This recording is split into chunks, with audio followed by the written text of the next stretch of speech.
तो नमो याद अनाद तू ही जो भवानी तू ही जोग माया तू ही बागबानी एवी जगत जनी जगदम्बाનું નામ લઈ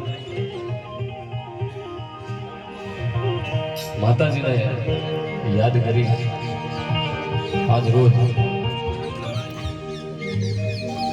रिक्रिएशन क्लब અને મહિલા મંડળ આ કડાણા હાઇડ્રો ઇલેક્ટ્રિક પ્રોજેક્ટ જીએસઈસીએલ દ્વારા આયોજિત આજે સરસ મજાના ભવ્ય લોક ડાયરાનું આયોજન કર્યું છે. બાપુ આજના જમાનામાં ડાયરા થાય ને એટલે મારું શિર લોહી વળે છે, કારણ કે આજના જમાનામાં બધાને છે ને બાપુ બધાને આમ બીજી દિશાએ આપણો દેશ વિયો જવા માંડ્યો છે. પણ એ જમાનાની અંદર જ્યારે આવા લોક સાહિત્યના ભાથાને ભેગા કરીને એમ કહેવાય કે ડાયરાનું આજે આયોજન કર્યું છે ને, ખમા તમને ખમા બાપ, એટલે આજ કોરોના ભલા છૂટવા મળ્યા છે.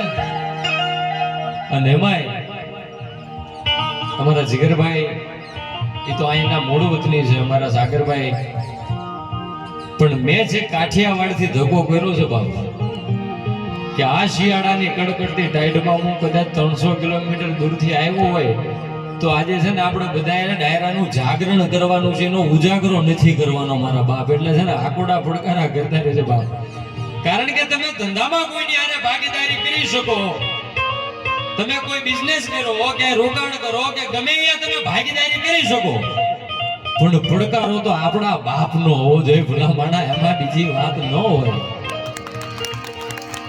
કે કરે કુભાથડ કેહરીન ખુજબડ પંજા ઘાપણી ડેડક્યાની માથે દા કોઈથી કરો ને હાવજ ખીમરા. અને જ્યારે આયા મને વિડિયો બનાવવાનું કીધું ને ત્યારે જ મેં કીધું કે બાપુ કોઈ દી બાજુ આવ્યો નથી, અમાર જીગરભાઈ કે આવો તો ખરા આનંદ આવશે. અરે મેં કીધું કા આનંદ આવશે કા અનુભવ આવશે, ભાઈ કે આવવાનું છે એ પાકું છે ભલાવાળા. એટલે સૌપ્રથમ અમારા બ્રહ્મશ્રી મિત્ર, અમારા વડીલ મોરબી મોટા ભાઈ શ્રી એવા જીગરભાઈ ભાટિયાને જોરદાર તાલીના ગળગળાટથી ઉતાવી લો બાબુ. ત્યારબાદ કે મુખ પર શારદા સોહાય બાબુ બધાયથી બારોટ નો થવાય એવા અમારા જેના ટેરવા તમને કાળજામાં વાગે ભાઈ, એવા અમારા યશ બારોટને જોરદાર તાલીના ગળગળાટથી ઉતાવી લો ભાઈ. અમારા ઉસ્તાદ અમારા ગોપાલભાઈને પણ જોરદાર તાલીના ગળગળાટથી બતાવો બાબુ. અને ઢોલક પર જેનો હાથ પડે તમારા હૈયામાં વાઇબ્રેશન ઉભા કરી નાખે એવા અમારા ઉસ્તાદ અમારા નીલુભાઈને જોરદાર તાલીના ગળગળાટથી વધાવી લો બાબુ. અને ત્યારબાદ કે જેને તમે ઘણા બધા ગુજરાતી ગીતોમાં જેનું સંગીત સાંભળ્યું હશે બાબુ, સંગીતકારોની એક તમને ઘટના કહું કે એ બધાનું જીવન છે ને મીઠા લીમડા જેવું છે.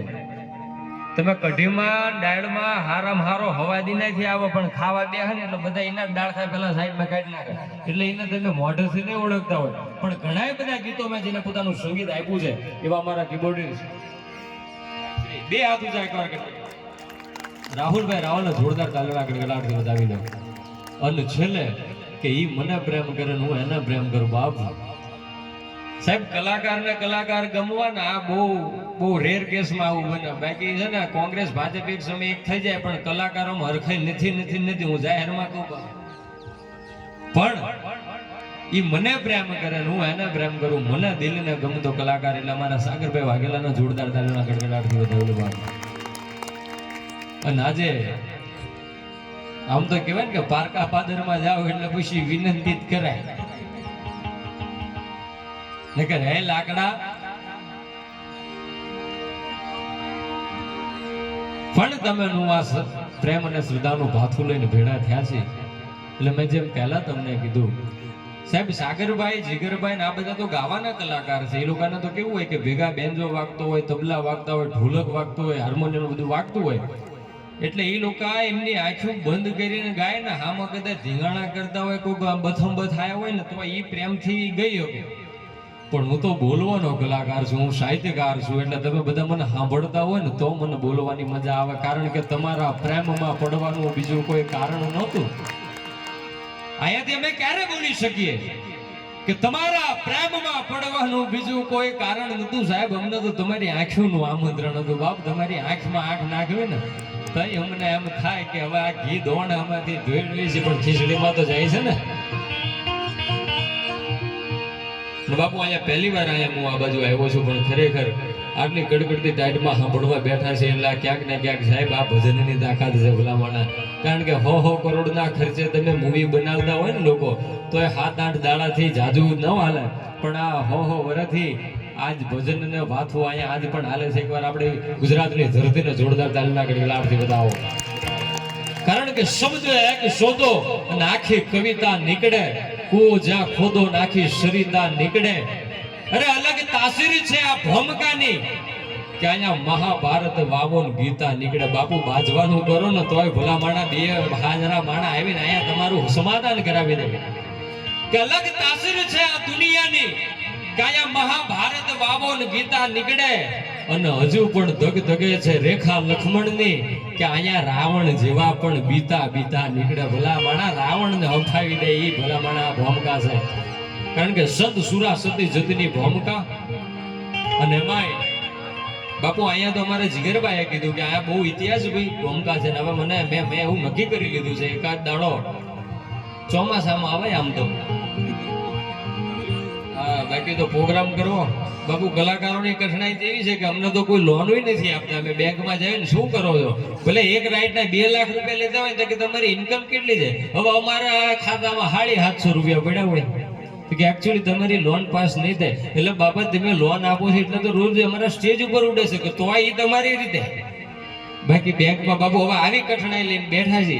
પણ અમે બધાય કલાકારો બાપુ ચોમાસું આવે ને એટલે બધાય કલાકારો પોતપોતાના ઘરે જ બેઠા હોય.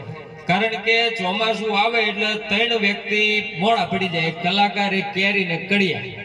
કારણ કે કલાકારને જ્યાં પ્રોગ્રામ થાય માંડ ગણે બેહાડવા બળાડી વરસાદની બોલે એટલે કે હવે એકચ્યુઅલી બંધ કરી નાખો, કામીણી આડા રાખો, એમાં કાર્યક્રમ થાય નહીં. વકડિયાઓના માંડ ધાબા ભરાતો હોય વરસાદ ચાલુ થયો હોય એટલે એ બિચારા ઓથે વ્યા જાય. અને કેરીઓમાં બાપુ કીડા પડી જાય. એટલે અમારા 3 ની કઠણાઈ હોય ને તો આ વરસાદ છે ભાઈ. પણ એ વરસાદને એમ કહેવાય કે આ ભાઈએ કીધું કે એકાદ વાર વરસાદમાં અહીંયા આટો મારદો. એટલે મેં વરસાદમાં જ આટો મારવો પડે. કારણ કે હવે ચાલુ પ્રોગ્રામે અહીંયા આવી તો પછી ઘરે ખાવી શું. બધા લોકો અમને દૂરથી એમ કે તમે એકચ્યુઅલી લુક બહુ હારો કરો. બાપા ભોગમાંથી આવેલો લુક છે હા. કારણ કે જેટલા કલાકાર મારીન સાગરભાઈ ને જીગરભાઈ ની તો એ તો કેપેબલ માણસ છે, ખોડિયારની દયા છે બાપા. પણ મારીન સાગરભાઈ ની વાત કરું ને બાપુ, અમે તો ભૂખમાંથી આવેલા કલાકાર છે, ભૂખથી કલાકાર થઈ ગયેલા કલાકાર છે. કારણ કે બધા લોકોને એવું હોય કે આ ભેણા પછી આ થાય, આ ઓલા કર્યા પાસે અમે હલવાણા પછી કલાકાર બન્યા બાપુ. હા, કારણ કે બાપુ કલાકાર બધાને કલાકાર થઈ. અત્યારે તમે ગમે અહીંયા ભારતને ભૂમિકા ઉપર ગમે અહીંયા જાવ એટલે બધા લોકો એમ કે આ દુનિયામાંથી કે આ જગતમાંથી આટલા કલાકાર ઉગ્યા, આટલા કલાકાર જન્મા. તમે ચાહે એવું સાંભળ્યું કલાકાર મરી ગયા? બધા જન્મ જ છે, કોઈ મરતું જ નથી કલાકાર. પણ એટલા બધા કલાકાર થઈ જાય તો હવે અમને એમ થાય કે હવે અમે મરી જાય. પણ ખરેખર મને આજે અહીંયા આવીને હરખની હેલી એ માટે ઉછળે છે. કારણ કે મેં જેમ પહેલા કીધું ને કે ખરે ગુભા થોડ કેહરી ભુજબડ પંજા ઘા પણ ડેડકાની માથે દાક વૈદી કરે નહીં હાવજ ખીમરા. એટલે કોકદી અમારા ગીરમાં આટો મારજો ભલામણ. કારણ કે જ્યાં ડાલા માતા હાવજ ફરતા હોય, પણ કેવા હાવજ કે જેની લોટાના કહળ જેવી દાઢું હોય, હડકતા હોબન જેવી જેની લાલ ગુમ આંખ્યું હોય. અરે તમારી કોણીમાં હમાય એવી એની કેળું હોય ને 2 હાથ લાંબા થાય એટલી એની પોણા ગૌની પૂછું હોય. અને એ ડાલા મતો હાવજ ગીરમાંથી નીકળે ને ખાલી આમ કરે કે હું. એટલે પછી બાપુ આપણે કેડા બદલી નાખવા પડે. અને બાપુ અમારા ગીરમાં એવું થાય, ઘણા લોકો એકચ્યુઅલી જાજુ ભણી ગયો ને એમ કે એકચ્યુઅલી અમારે સાવજ જોવા છે. સાવજ કે એટલે અમને એમ થાય કે અમને ધનુર થઈ જાય છે, અમારે દવાખાને જઈને 2 ઇન્જેક્શન લેવા પડે છે. કારણ કે સાવજને સાવજ ન કહેવાય, પણ એનો તો હવજ જ કહેવો પડે મારા બાપુ. કારણ કે એ હામથી હાલ્યો આવતો હોય ને બાપુ, તમને એમ કહેવાય કે 30 વર્ષ જૂની પગમાં કપાસ્યું હોય ને તો એ માણસ દોડવા માંડે એટલી તાકાત હાવજમાં છે.